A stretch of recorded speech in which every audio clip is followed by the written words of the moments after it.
Welcome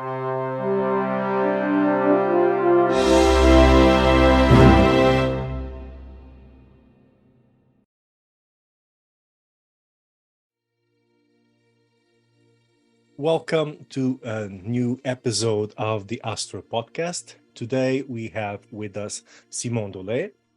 He is currently doing a PhD research project on the Europe of the Enlightenment under the influence of the stars. That's his title. Giuseppe Toaldo, Astrometriology, 1719 to 1797. So, welcome, Simon. It's very nice to have you here. Thank you very much for the invitation.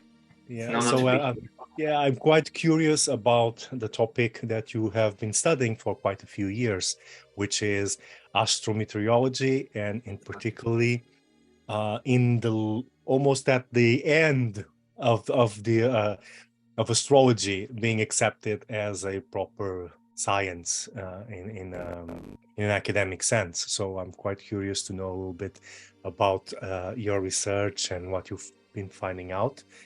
So the first thing I would ask you is, how did you get into this topic? How did your research intercepted the history of astrology? Thank you very much, Luis.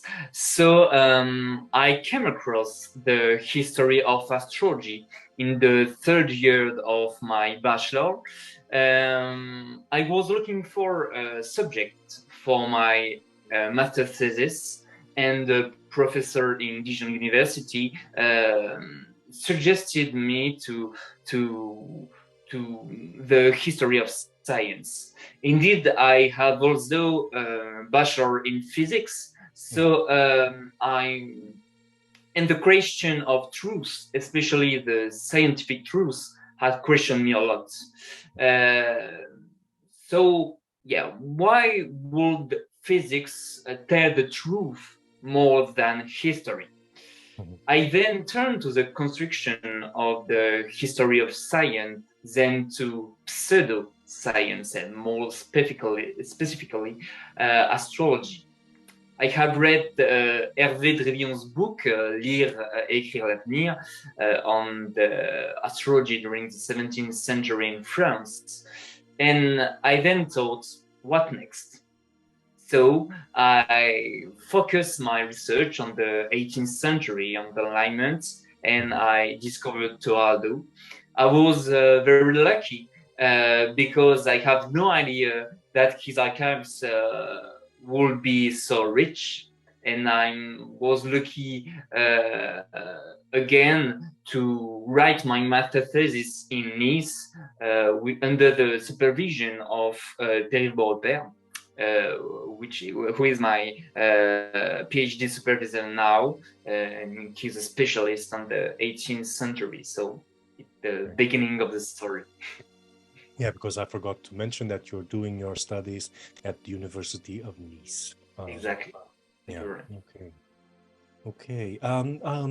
I came across this author, Giuseppe Toaldo, briefly while I was doing my PhD, because I had to do the introduction, to how astrology was developing at that time, and how it gets marginalized further and further from the academia by the end of the 17th century, beginning of the 18th century. It depends on location, of course.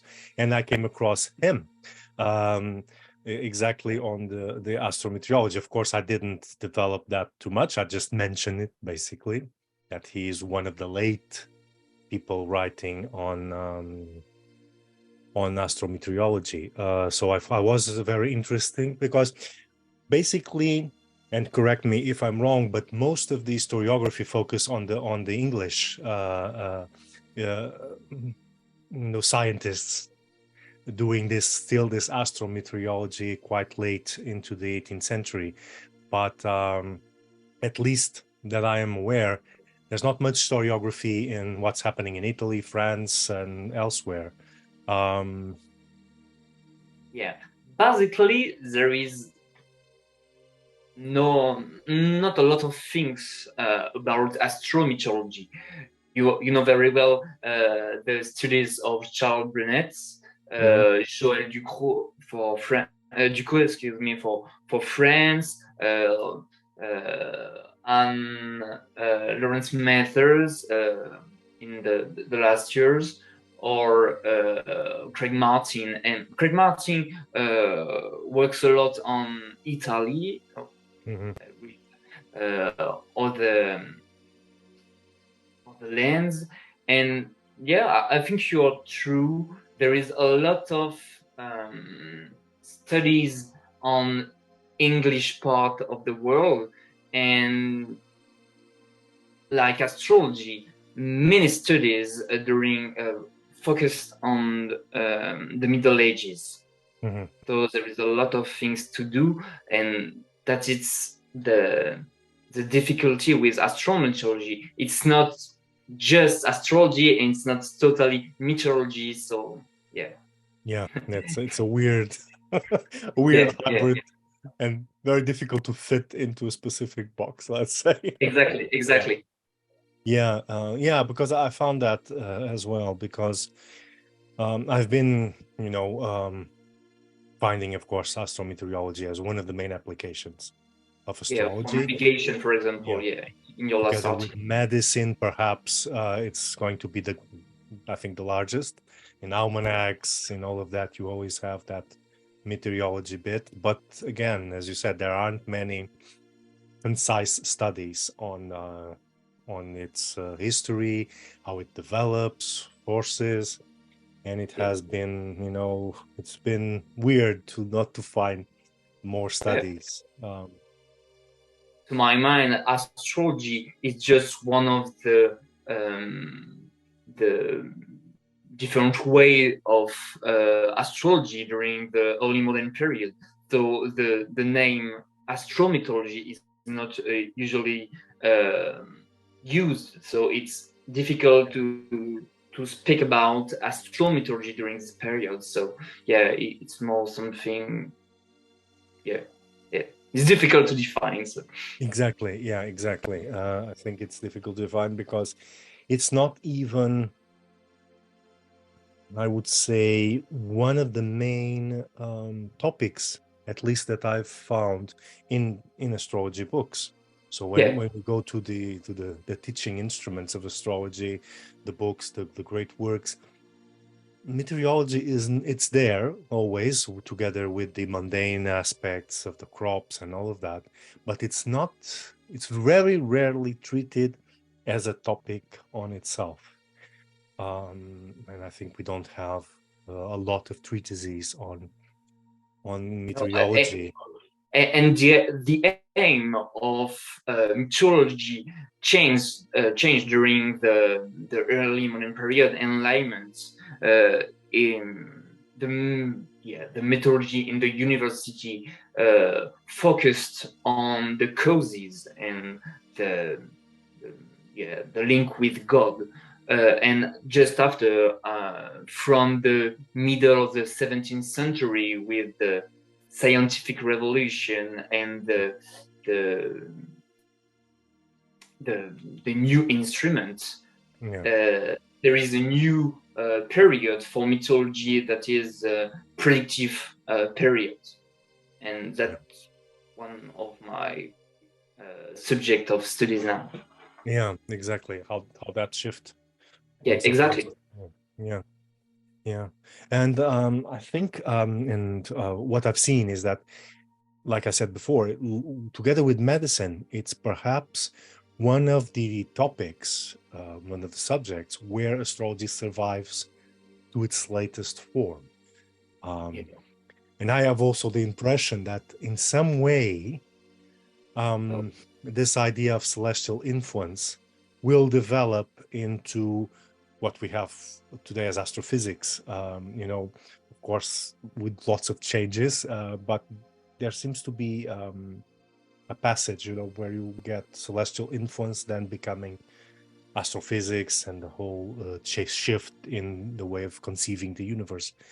I don't know if you have that perception. I don't know. It's too difficult for me now, but I think we do not forget the importance now of agriculture with the almanac and the importance of lunar influences. I think of my grandmother in his garden and everything like this. And the astrometeorology is something very current now, or in pseudoscience. So there is something to write a history to write. So tell us a little bit about Giuseppe Toaldo's and his approach to astrometeorology. What can you tell us about this figure? So Toaldo was born in 1719 and he died in 1797. He was a professor at the University of Padua from 1764, and it's really at this period who he studied meteorology and astrometeorology. Before it's not proved, and more, he indicated that during this education in Jesuit fathers, with the Jesuit father in the seminary of Padua, he did not believe to the influence of the stars because of the reading desired by the Jesuit father, and so it's really linked with your subject. And I think he changed his thoughts during the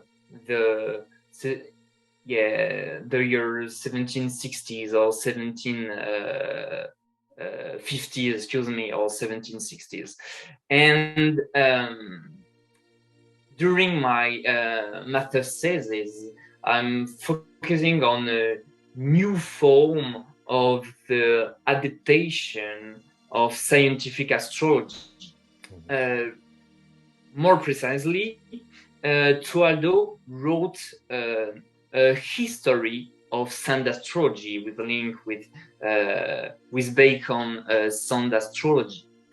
So for Toaldo, his forecasting system was based only on the influences of the sun and the moon. He rejected all other influences, so zodiac signs, planets, or fixed stars. And he also rejected horoscopes method. So that is not really astrology as we can think, but it's more a theoretical astrology with the celestial influence. So for him, the sun and the moon influence the atmosphere according to their position or aspects. So and these different position or aspects, Toaldo named that lunar points. So he can predict the weather in two different types. For the first one, in the short term, Toaldo predicted that the weather changes during a period 3 days before or 3 days after each lunar points. Okay. But he did not indicate exactly the type of weather, the future weather, to say that very clearly. And for the second part, in the long term, Toaldo suggested that the revolution of the lunar points, for example, the apogee, coincided with the same weather conditions. So there is two parts, and he was well known for the revolution of the apogee, and after for the eclipse, the sorrows of the Chaldean, and he took that to applicate it in meteorology. So that is what I presented in my master thesis, but I found something more after, and that changed everything. In fact, because I presented the history of sound astrology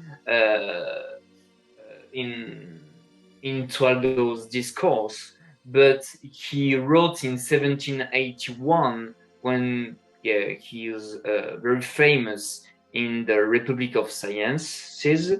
He wrote a memory for an academic prize, who he presented the influence of Jupiter and Venus, which could mechanically attract the fluid and the atmosphere.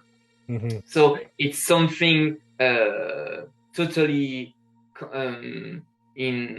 contrary to his theory, his well-known theory. And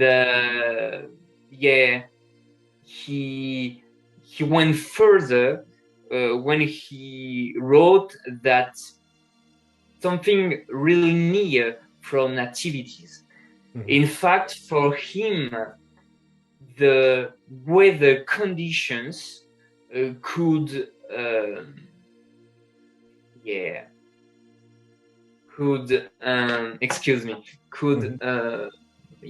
incline someone during his conception or his birth.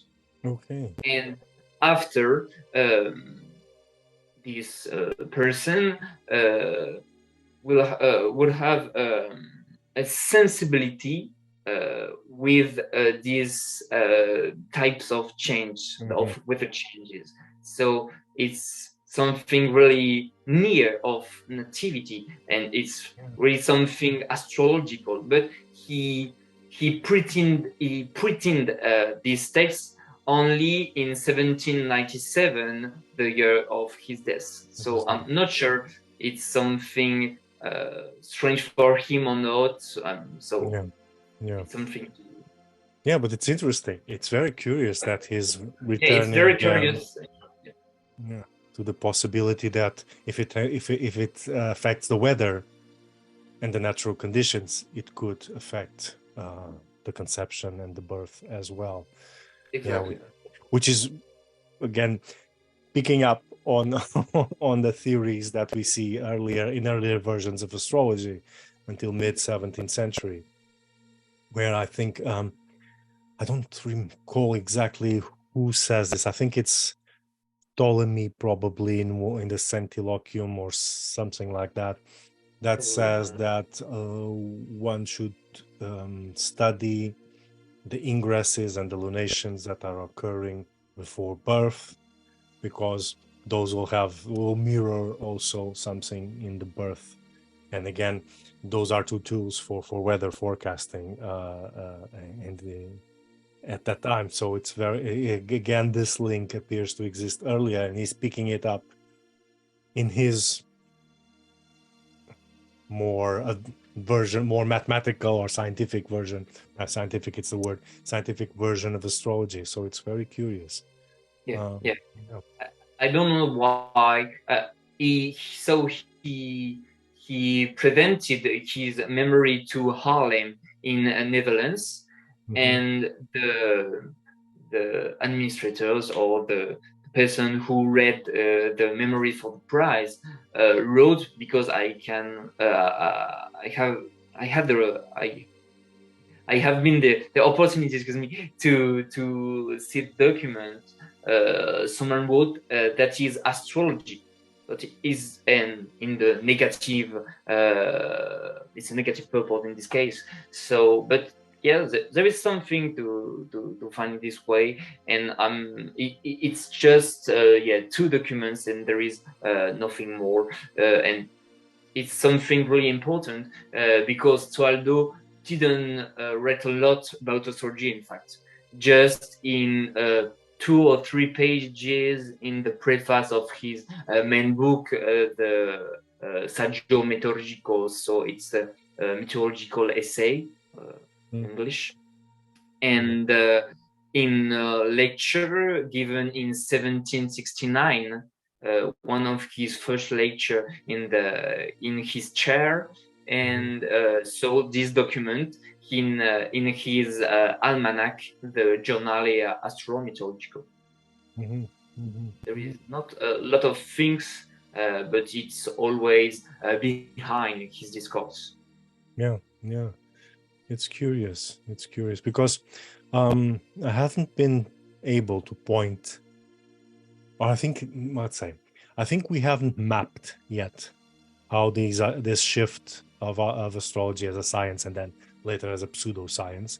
I don't even know exactly when this nomenclature of pseudoscience appears. Might have been later than the 18th century, I suppose. But we don't know a lot about this transition, and that would be interesting to explore. And you're exploring it in the scientific context, you know, in how science is going to deal with that concept later on. But I think I found something really interesting in Toaldo's text. There is the rise of the science of influence of the stars, and these words replaced the term astrology. And there is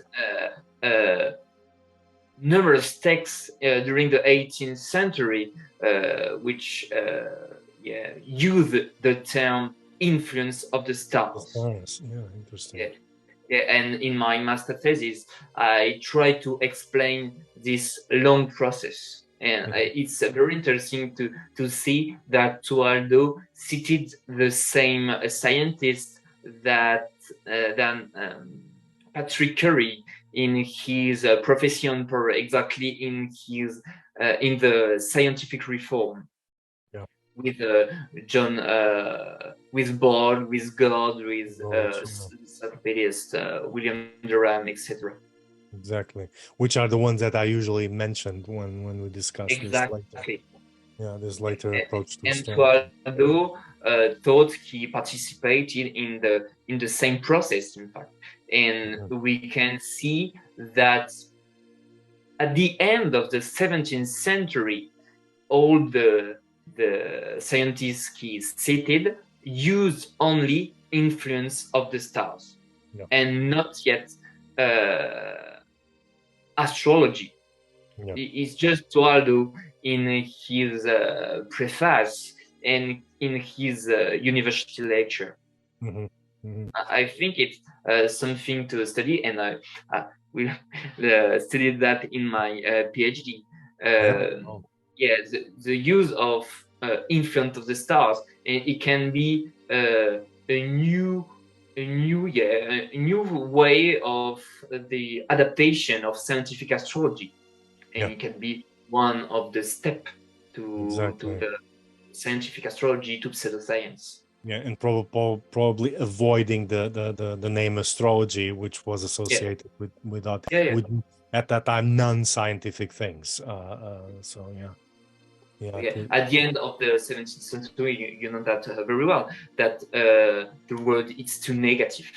Yeah, exactly. So they changed just the name and to focus on the celestial influences, the causes and the consequences. And Newton, with his gravity, it's a driving force for this theory. You know very well the theory around the tides. Exactly. And it's a way to legitimate lunar influences. Yeah, so exactly. Although it's always the same discourse. First step, it's to present Newton's theory of tides and to say, lunar influences are existed. Exactly. Visible. And after he can explain that on the atmosphere, and after he presented his predictive system.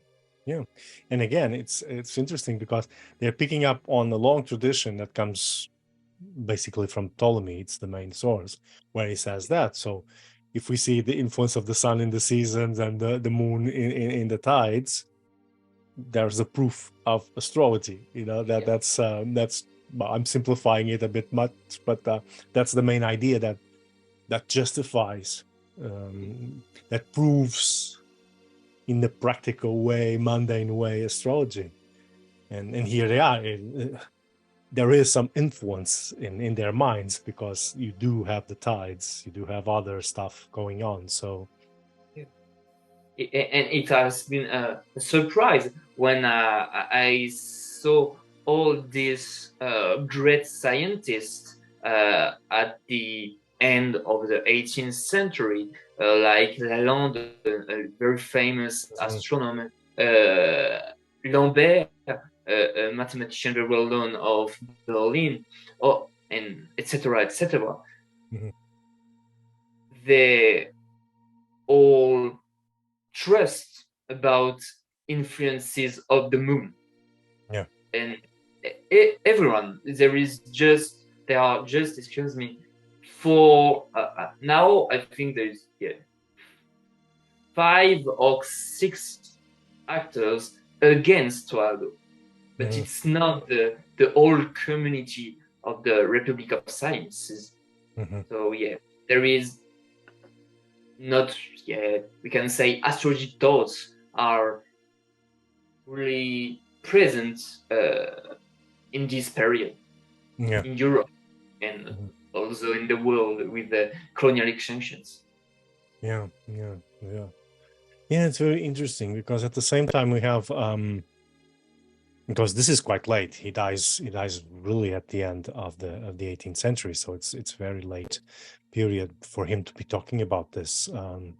And at the same time, astrology, as it was practiced before, has submerged into the spheres of occult sciences, alternative the alternative ways of thinking about the universe and existence.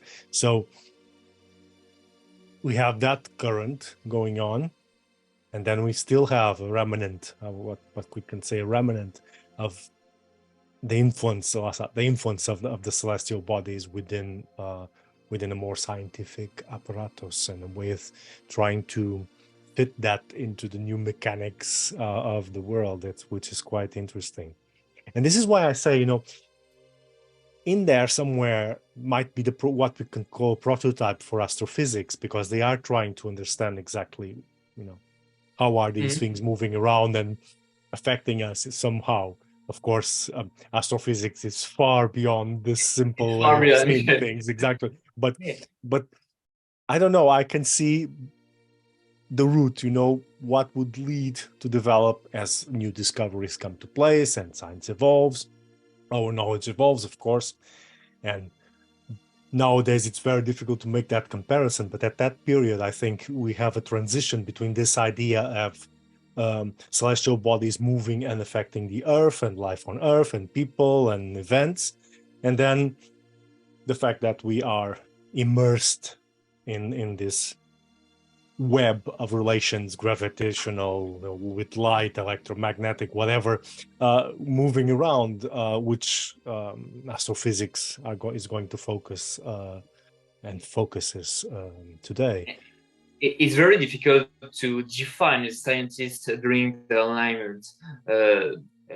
We have to know that, for example, Toaldo was a meteorologist, but although an astronomer, and there is the same for numerous practitioners. I think in Messier, who was an astronomer in Paris, and he wrote,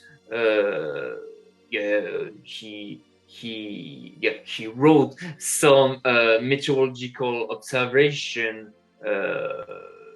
that he received of China, but he made himself some meteorological observation. And before the beginning, I present to you an astronomer of Rio de Janeiro, whose name is Bento Sanchez Dorta. He made meteorological observation during the 1780s, but he was an astronomer too. And I'm trying to discern these things. If you are, for a third part, an astronomer, you try to use this knowledge in meteorology. Yeah. I'm not sure, but I think there is a hope during all this long 18th century to try to discern one rule, the rule to understand the weather. And a lot of these practitioners thought that it can be the celestial influences. Okay. Yeah. And I The think there is ultimate something cause. like this. Yeah. But there is some people against this vision, but it's not the majority. No, There are, that's curious. That's curious yeah, that it's not the majority. It's interesting. Yeah. in the scientific community. Yeah. It's a short community, but it's Exactly, but it's the ones that know what they're doing and are more informed of what they're doing. Yeah. And that could criticize it in a more scientific perspective. Yeah. But I think it's more in the elite that the astrology was more attacked during the 17th century, for example. So it's a good group to study. Yeah, because I'm not sure how much astrology, proper astrology, would still be practiced by people in the scientific community. During the 18th century, for example? During the 18th century still. If we would... I have one example. It's Boulainvilliers. It's a French and a little bit studied in the middle of the 20th century, but he's a noble one, and he is depreciated by Voltaire, or I'm not sure it's Voltaire or in the encyclopedia, but yeah, he's one, and he practiced the horoscope method. It's part. Okay. But yeah, to continue in this way, I would like to share you something. I find a very curious figure, excuse me, in the archives of Bologna. It's in the papers of a meteorologist, Beccari, exactly, one of the first meteorologists in Europe, and he drew a figure for the wind's directions, and exactly the same figure that a horoscope. So yeah, there is some link, but it's just a draw. But it's something like this to study. A visual connection at some sort. Yeah, to the idea. Yeah. But the people against the influence of the stars of Toaldo were true in some case, because there is some point to very strange in his theory. So yeah, for example, the secretary of the Royal Society, so someone really well known in the scientific community, his name is Samuel Horsley, wrote in 1775. Yeah, I think it's that. 1777. Yeah, something like this. He wrote an article where he never cited Toaldo, but it's against his theory. He wrote that it's not a good theory, not a legitimate one, because if you take all the lunar points of Toaldo, so there is 10 points, and you take 3 days before and 3 days after, So the period when the weather can change, it's all the months. Yeah. It's all the day. Exactly. So, I understand what he means. Yeah. so there is the first. It always works because eventually it will change. Yeah. Yeah. He won in all cases. But there is, although the Italian mathematicians, for the first one, for the well-known, it's Paolo Frizzi of Milano. And yeah, really well-known mathematician in his time, real famous, and that it's more mathematical. He mathematically calculated the influence of the moon on the atmosphere, and for him the value is then too low for this action to be noticeable. Yeah. That will be proved again during the 19th century, and it will be end of the astrometeorology in the scientific community, so that it's more in the middle of the 19th century. Okay. But Toaldo give a new force for this theory, and from the end of the Enlightenment to the middle of the 19th century, something like this. Okay. So in a certain way, it's the middle of the 19th century where this idea of celestial influence on meteorology sort of it's dismissed completely. Yeah, exactly. Exactly. Okay. Okay. Yeah, that's interesting. Yeah, but by then you have meteorology has developed in itself as a field of knowledge, so then they have already other ways of predicting the weather. Yeah, it's interesting, but it's very late. Still very late. Yeah, it's late, but it's my theory, but it's linked with the construction of meteorological science. So it's very at the end of the 18th century that this science began to be really well constructed, with a good foundation, with for example the first really worldwide meteorological network, the one of the Society of Mannheim, and the secretary of this society, named Jacob Hemme, was an admirer or something like this of Toaldo. Okay. And one of the goals of this network was to confirm or not Toaldo's theory. Okay. So it's not still there. No.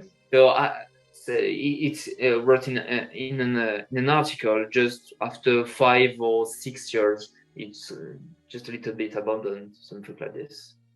Okay. Because that might put it, I'm not sure about what I'm going to say exactly, but that would put this idea of celestial influence in the weather survive much longer than celestial influence on medicine, which that I am aware that is dropped out very quickly during the 18th century. But again, I'm not an expert on this topic. Yeah, I'm not an expert too, but I find a lot of physicians who presented again the link between medicine and celestial influence with the neo-Hippocratic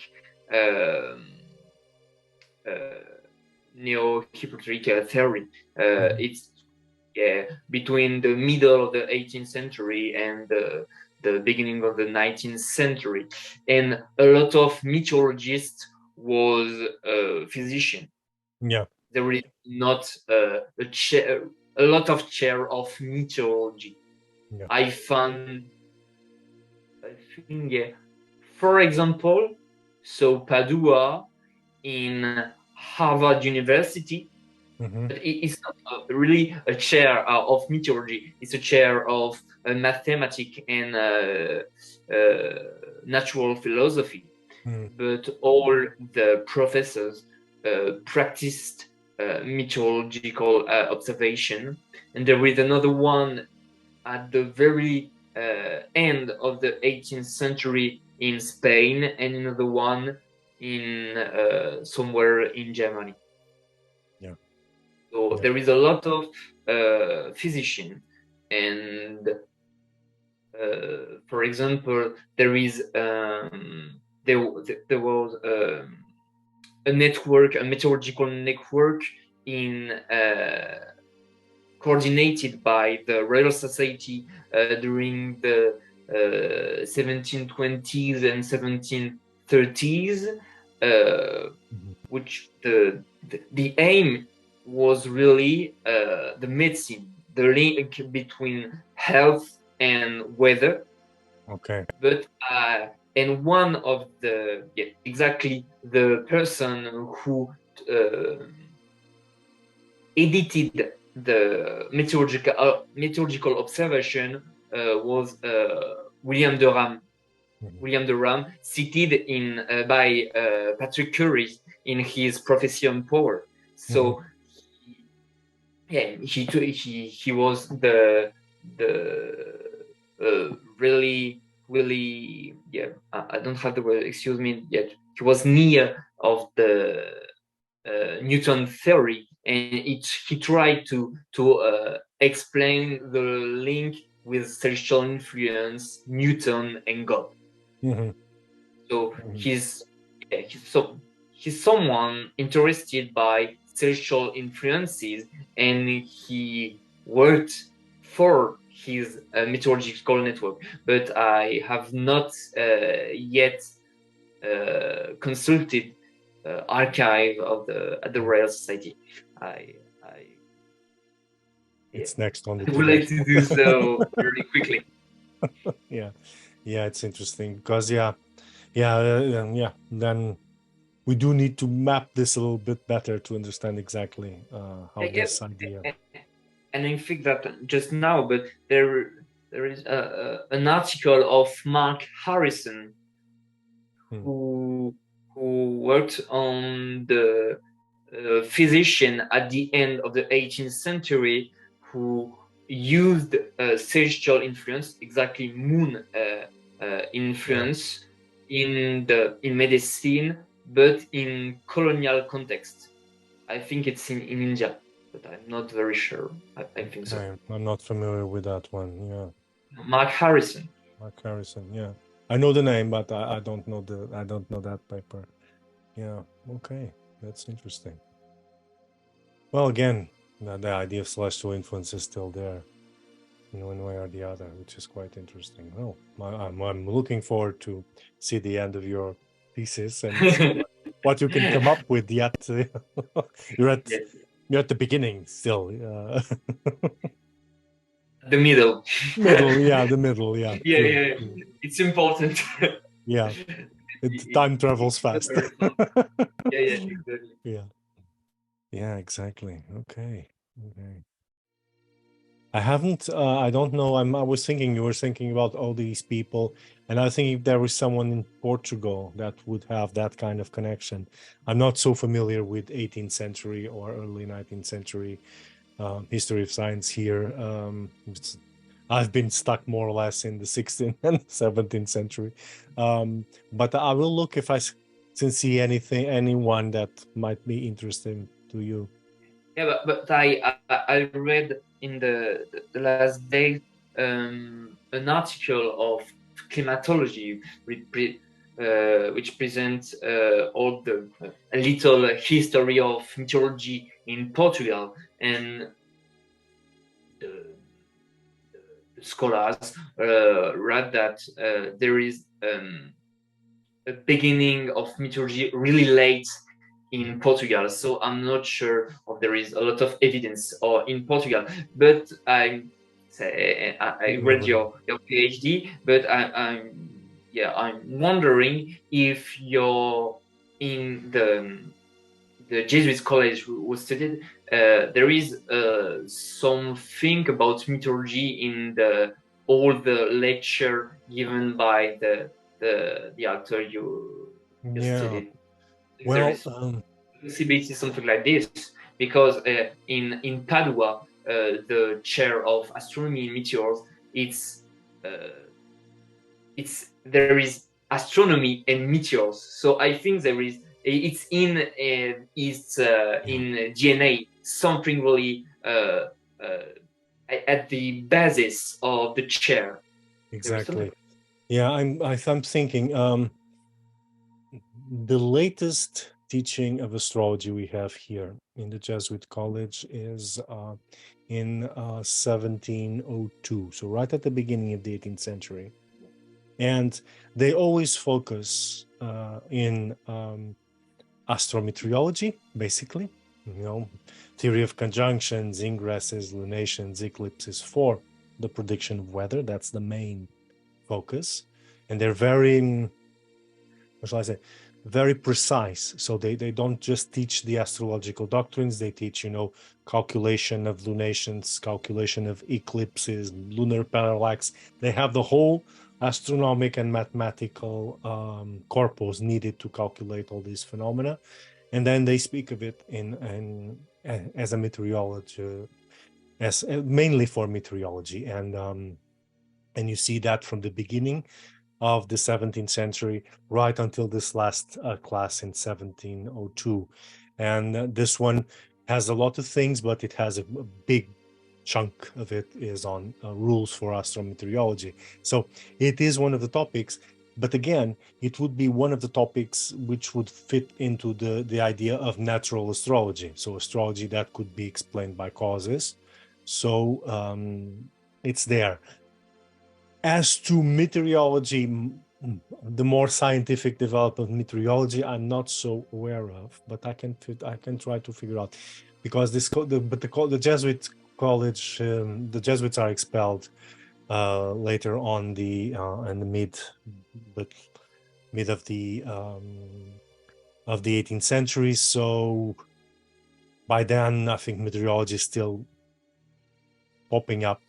So that probably might not. The theory and the practice, there is really. Yeah. So I'm not aware of it, but I'll check and see. But again, the astrologers, the one that teach astrology, do focus. The core of the course is astrometeorology. Okay. They have a bit on nativities, but it's more light. It's not. So yeah. And again, it's even the nativities part is focused on medicine. That's the idea, medicine and natural inclinations. That's the furthest they go with nativities. So again, very focused on a natural approach to astrology. So we could say more scientific in their sense. Yeah. So probably the Jesuits would have a continuation of that idea, perhaps further along the 18th century. But I'm not knowledge of that. I'll have to check. Okay. Thank you very much. But that is interesting. That is interesting, because what I also understood now, and this goes up to the 18th century as well, is that, as you know, I've just published a paper on astrology and navigation exactly in these periods. Yeah, exactly. And what you see is that there are some advocates in the treatises of navigation that advocate the use of astrology for the calculation of the weather. So they would calculate the date to launch the ship, not just based on tides, but there's also at least some authors would advise a sort of prediction of the weather to see if the navigation. Yeah, exactly. And I'm focusing now just a little bit on meteorology in the context of navigation too, because it's one of the driving force for the interesting of astrology. All the navigator have to know the weather, the future weather. So it's something very important for me and for Toaldo too, because all this his astrometeorological theory was made for agriculture, medicine, and navigation. Yeah. He didn't wrote a lot for navigation. It's for just for it's more, excuse me, for agriculture. But you know that he lived in the Republic of Venice, so the navigation is something really important. So yeah, I'm trying to understand something like this, and I'm totally agree with you with the importance of navigation in this way. It's a new way to understand some practices. Exactly. And I think these are the two driving forces. Well, the three driving forces for the study of meteorology would be, as you said, agriculture, medicine, and navigation. Agriculture, we can exactly as it's understandable. You need to know the weather to see if you're going to get good crops, if you're going to have frost, if whatever is happening. Medicine, there is a correlation that they try always to figure out, as we spoke. And then there's navigation, and in navigation, from what I understood, it appears to be very important. And you can see in the treatises in the early 18th century, they're still mentioning astrology.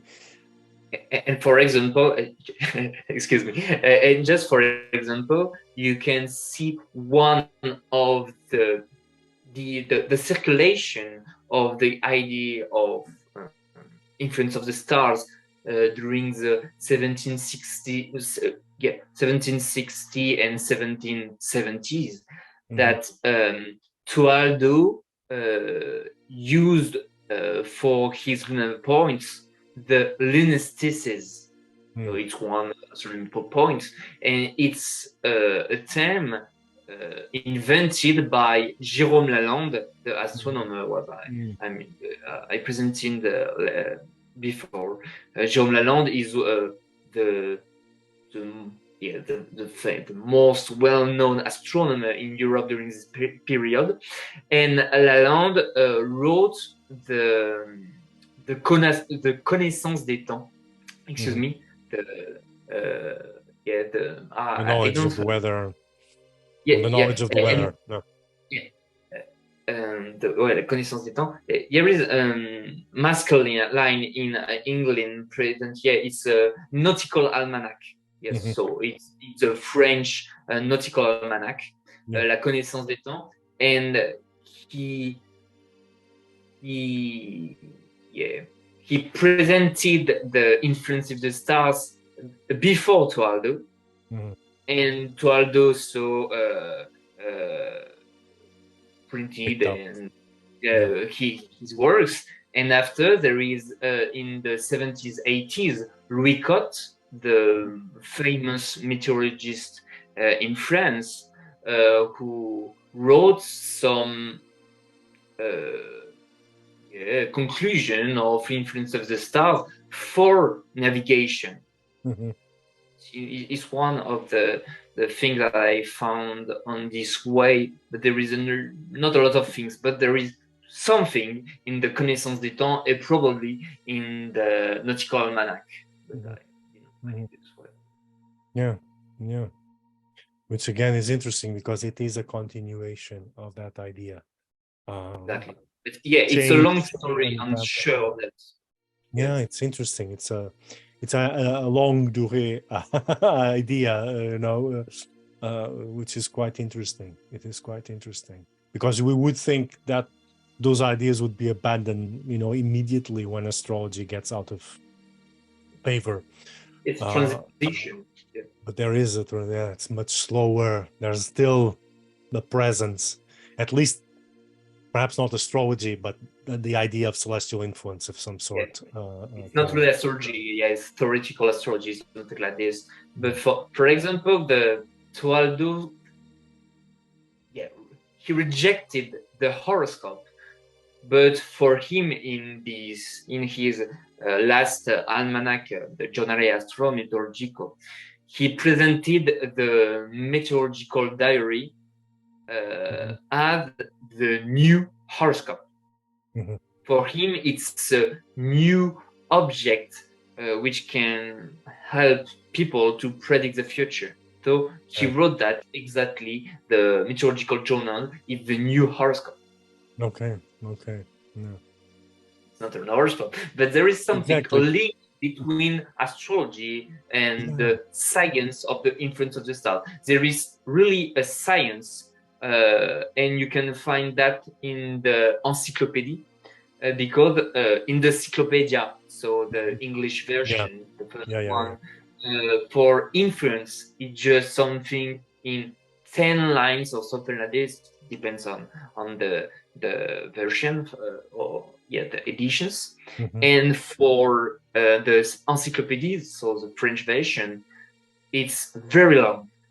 It was wrote by a physician from Montpellier, after in Paris, and so it's something like this. As we said, it's a physician, and it's something really long, linked with Bacon's sound astrology, and it's really a science. I think that, and Toaldo, it's the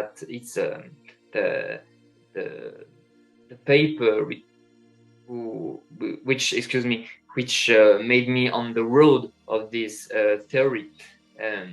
I find a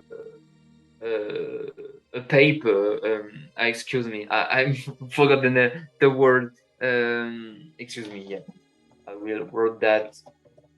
Yeah, a draft. Excuse me. So I found a draft. I found a draft in Toaldo's paper at the seminary of Padua with two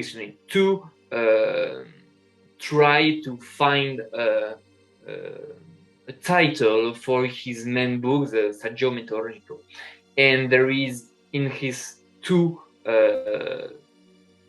draft trying to find a title and the final title, three words of group of words that can be exchanged, and that is sound astrology, mutation of the air, and influence of the stars.